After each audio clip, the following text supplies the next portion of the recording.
chose, ils vont pouvoir faire des choses comme, par exemple, troisième chose, les infrastructures de transport intermodal, ce qu'on appelle le transport intermodal, par la route, par le chemin de fer, au niveau fluvial, par exemple. Ils vont pouvoir fixer des normes communes. Ce sera une seule norme dans les pays de l'AES. Par exemple, le transport aérien. Ils vont fixer une seule norme dans les pays de l'AES. Par exemple, les pays de l'AES peuvent aujourd'hui se mettre ensemble pour créer une seule compagnie aérienne. Au lieu qu'on ait Air Burkina, Air Mali, Air Niger, on peut créer désormais Air AES.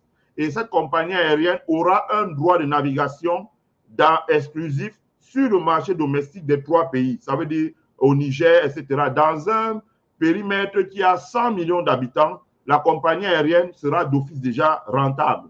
Voilà, déjà rentable. Parce qu'elle navigue sur 100 millions d'habitants.